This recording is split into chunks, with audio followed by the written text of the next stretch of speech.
I was sitting in a brand new Mercedes, engine off, keys in my hand, and I felt absolutely nothing.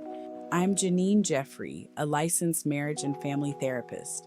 I help people understand why we buy what we buy, because I had to understand it about myself first. Here's how I ended up in that car.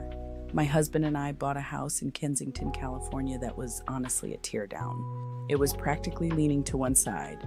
We had 2 young kids and not a lot of money, so we built it up slowly, room by room, over 17 years. He was in the trades. We did almost everything ourselves. It was small, 3 bedrooms, 2 baths, but it was ours and it was home.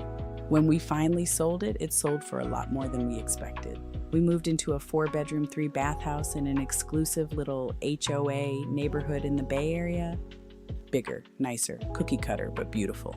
And for the first time in 17 years, I had money to spend. And so I spent it.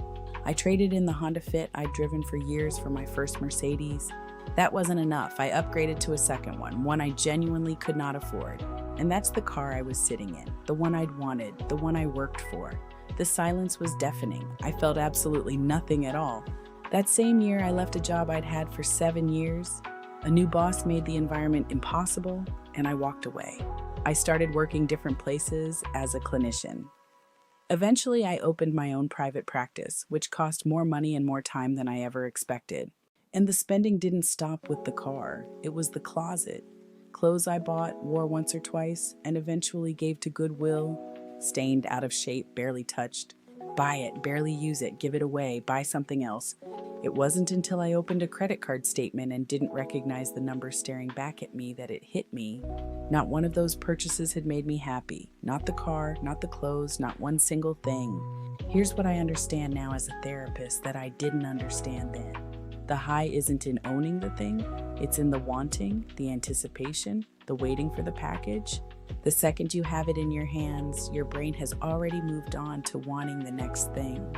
I wasn't chasing a Mercedes, I was chasing a feeling that was never going to come from a car.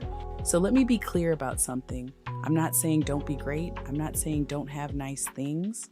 I'm saying don't be a slave to consumerism. That's why I started this channel, The Psychology of Enough. If you've ever bought something you thought would make you happy and it didn't, you're exactly who this channel is for. Subscribe and join the conversation.